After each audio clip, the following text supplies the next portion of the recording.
It's your girl Key, psychotherapist, passionate about helping people to deal with and overcome tricky, sticky situations. Now, for so many of us, relationships is often the cornerstone of many of our challenges in life. We don't always make the connection. You may sometimes just think, oh, I feel depressed and this is going on, or I feel anxious. But often when you start to look at what's happening in someone's life, I'll always find it's the relationships that are fueling the unease in whoever comes to see me. And this is why one of the reasons I'm passionate about helping people to get self-aware and to begin to look at the things in their life that are harming them, and our relationships are definitely a part of that. Some of our most difficult, tricky relationships can be the ones with the people that are closest to us. After all, they know us the most. And today we're going to be talking to Sareta about coping strategies, how she, the skills that she would encourage people to develop when dealing with tricky, complicated relationships that aren't, it's not always as easy as 1, 2, 3. It can be a process and it can take time. So Sareta, introduce yourself. Hi. It's very weird being on the receiving end. Usually I'm talking to people and getting them to chat about stuff. But yeah, I'm Sareta. I'm a writer, influencer, if you like that term, a mum, and just kind of like, yeah, a player on the internet, I think. I'm a content creator. There you go. It's big business nowadays. It's a whole new field. Yes. Yes, most definitely. So tell me about kind of the survival tips that you would encourage people to think about, to develop when dealing with sometimes unnecessarily difficult people. What tips would you advise? What skills do you think have been fundamental to you? And we know that, dealing with life's challenges, dealing with difficult people isn't straightforward, and it can be a process. And it can evolve, and different times in life may require that we use different skills. However, we know it's the journey. There is no destination. So what would you say about the resilient skills that you've developed? I'm going to be honest. I know I'm not 100% there yet, but I have come such a long way. And like you were saying, in terms of anxiety and stuff like that, I think I've just been through the lot. So I think in terms of when you're not dealing with something, or you don't even know that you're dealing with something, it starts to come out in your body. So I had panic attacks. I had back spasms to the point where I couldn't walk. That constant feeling of I'm going to get in trouble. That was always with me. So, when you're a kid and maybe you've broken something, let's say, and you're like, oh, going to get in trouble when they get home. I constantly had that. So yeah, the anxiety, the back spasms. I've been recently diagnosed, even though they say it's not a diagnosis, all my stomach issues down to IBS. So there's a lot of things that have come out, screaming, shouting out of my body because I wasn't, I guess, being honest with myself. So along the way, in terms of being resilient, it's being genuine and being authentic and just taking time to listen. And I think I've definitely learned a lot when I haven't reacted. I've come out of the situation and I've looked at it and kind of, I always laugh and joke that I'm a detective. I like to, I like to study things and I like to look at things, and I'm like, what was the true meaning behind that encounter? And 9 times out of 10, it had nothing to do with me. Absolutely nothing. It was the person kind of projecting their thoughts and their feelings or their insecurities. And I think that's definitely helped me in my journey to resilience, because I was trapped in the state of, it's my fault. What did I do? I'm not good enough. People don't like me. And it was just an ongoing thing. So yeah, I definitely think it's about not reacting and thinking, having that time to think. And you don't have to like respond. That was my other thing. You don't have to respond. If someone's shouting in your face, you don't have to just either respond or just take it. You're allowed to walk away. And it's just, I guess, boundaries as well. And just giving myself permission to be in charge of that situation. Yeah. So taking control. Because what I find is people have the skills, they understand what they need, they understand boundaries, they understand that they have to be their own best friend, they get it. But the challenge can be the repercussions when you come from that place. Definitely. And that can be extreme and very difficult. And I think it's often the reactions that people get that can often result in them deciding to keep on trying to change or to be assertive, or to think, you know what, I can't cope with the repercussions, the sanctions and the punishment. So what would you say about when you actually start to be more authentic, when you stopped responding and then reacting after being considered? What did you notice about the kind of sanctions you experienced from that? For me, it was an eye-opening experience. So basically, I went no contact with a family member, and it was just one, no contact.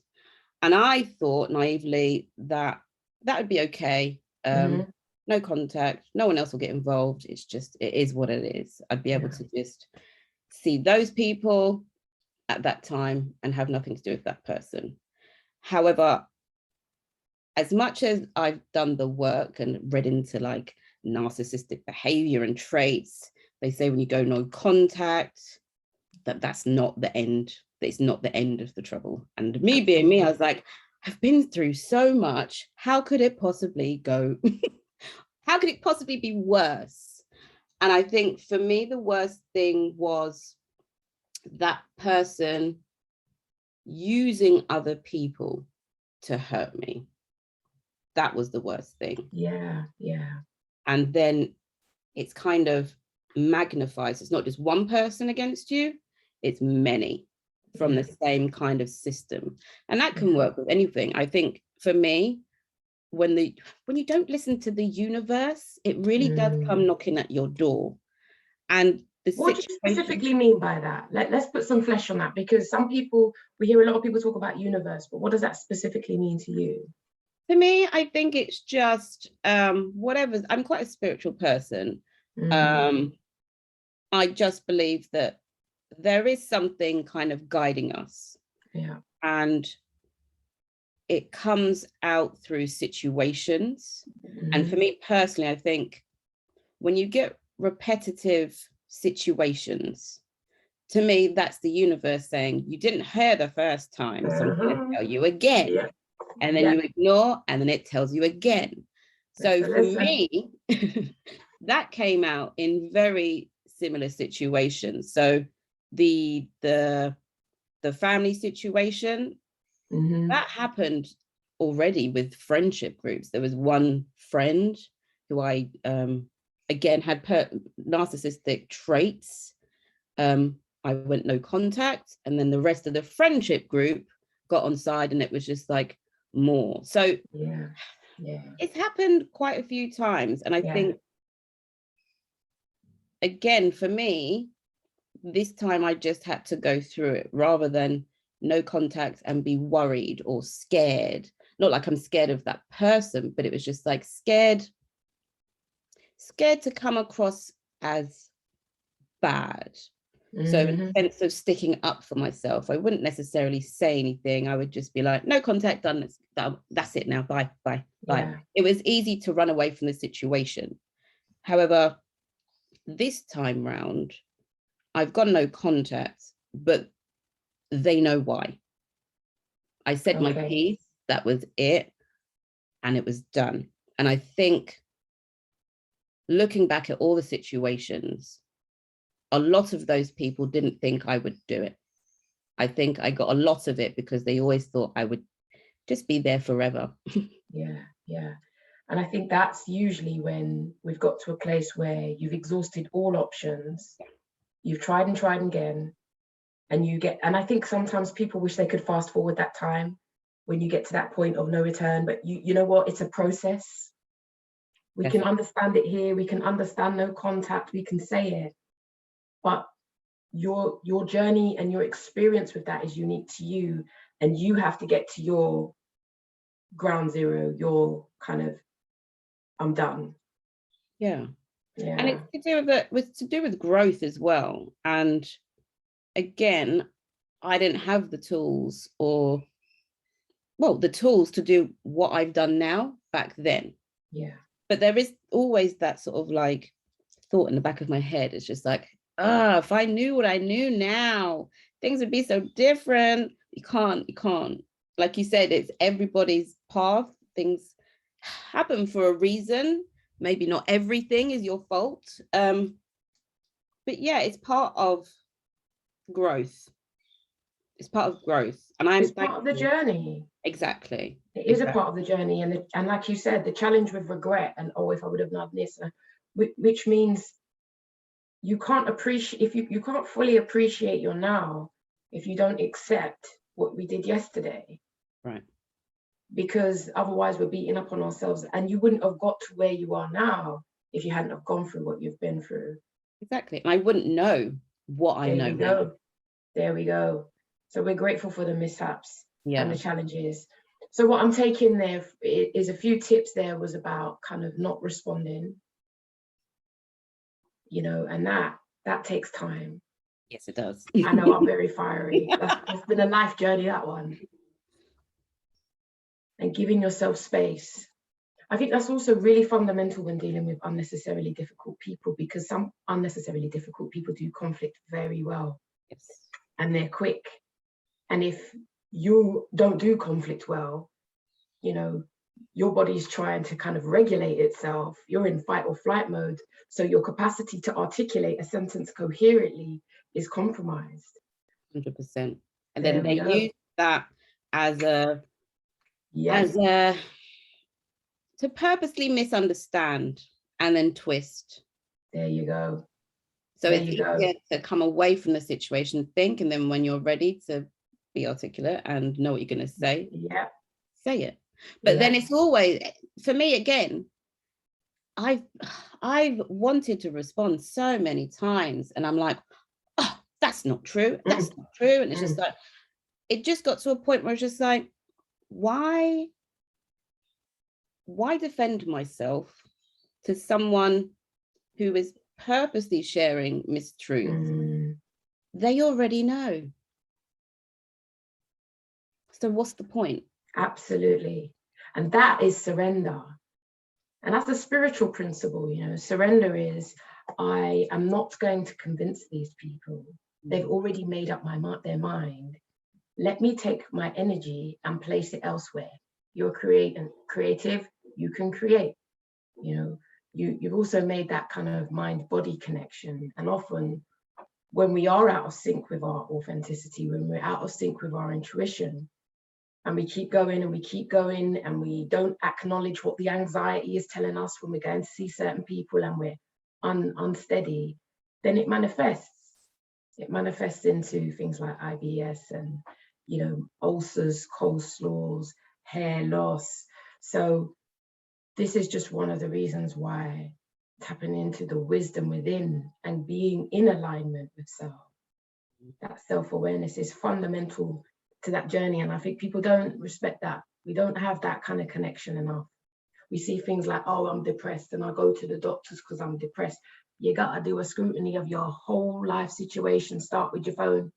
100%. It's definitely what you're taking in, like what's going in. Be aware of what you're taking in, what's feeding you, but mentally and physically. Have to do it. It's part of the journey. Absolutely. And that's the journey, and that's why if you love where your life is right now, we have to be grateful for the ups and the downs. And we also know the ups and the downs will come again, because that is the nature of life. It's true. You'll just have the tools to obviously deal with it better each time. Absolutely. And that's the problem with people always wanting to be happy. They think that life will always be steady. Life doesn't work like that. Better you build your resilience for the ups and downs of life. And then you know it's a season. Exactly. As we enter into autumn, it's a season. Exactly. Nothing lasts forever. Exactly. So the 3 things I'm taking away is to not respond, taking time, and then being able to reacting. Not reacting. It's the other way around, isn't it? Yeah. To not react. There we go. We get there. Trust the process. You see, that's why we trust the process. To not react, taking time to consolidate your thoughts so people don't take your power. So you're not constantly taking the bait and making yourself unwell. And then having to defend yourself to people who've already made up their mind about you. We ain't got time for that. Exactly. And that's the thing for me as well. I think it's always been difficult for me because I guess I've been fed the narrative that you're not liked, no one likes you. So when I made relationships, I guess I went out of my way, like a people-pleasing way, to make sure people liked me. So it can sound a bit manipulative. I wasn't doing it maliciously, but I guess I was making an effort to show all my nice qualities. If I was going through something, it would be selective people, but it would be definitely the element of people pleasing. So going above and beyond and being the nice friend and listening to them rant all day long about their problems and their issues. But then the problem with that, if you go into a relationship and that's what you're like, that's what that person thinks you are. Absolutely. And that becomes your role almost. So I've definitely had issues with friends because accountability, I went in, I was the savior, I was the person that would be there for them. And then you can't do that forever.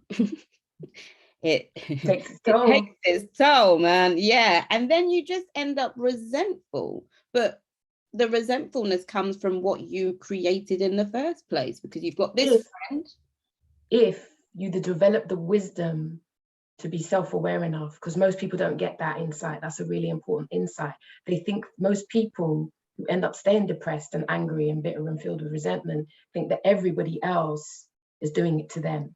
Yes. Yes. The key is to learn how you are creating the situation that you don't want.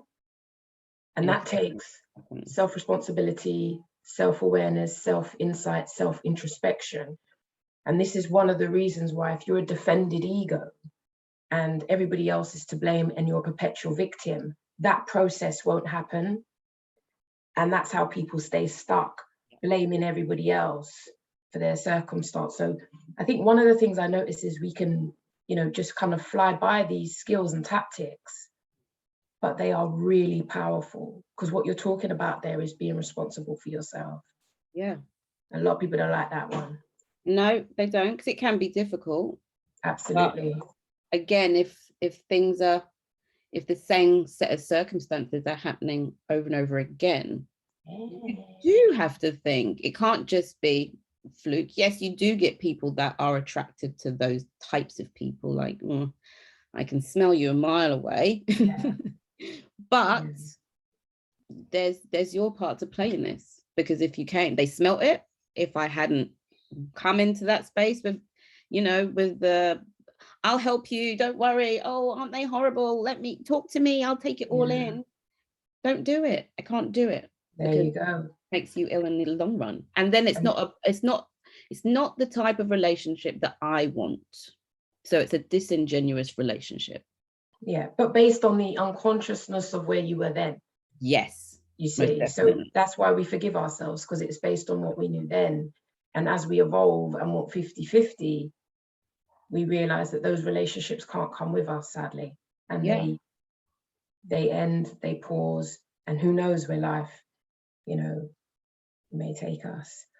Well, I think that's some beautiful tips there, though. Absolutely. I've got 4.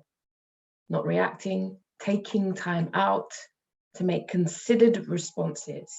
and the value as ever of self-responsibility. And the reason why that is so fundamental is because I believe we create our reality. And if you create your reality and you're conscious of the choices that you make, the more conscious you become, we have to understand that if there are things in our life that we don't want, we have to consider what are we doing that facilitates what we don't want. Yep. Often the challenge most people have is when they realize what it is they're doing, that means they don't want it. They're absolutely fearful and frightened of making changes and get stuck because they don't want the repercussions. Like you said, when you made choices, there was a raft of unintended consequences, and they can be very difficult to contend with when people choose sides or other people get people to align. So as ever, self-responsibility is a massive one. Sareta, I just want to take time out to say thank you. You're welcome. It's been a pleasure pulling out these skills that can help people, whether you're dealing with someone who's narcissistic, someone who's just unnecessarily difficult. These are some important skills for you to think about in terms of regaining your power. They're not overnighters. Yeah, this isn't quick fixes. Often, if you're 30 years old, you've operated in a way for 30 years. So changing that isn't overnight. It's a process and it takes time. So thank you, Sareta, for your time, and I look forward to checking in with you soon. Thank you. Thank you for having me. Take care. Hey.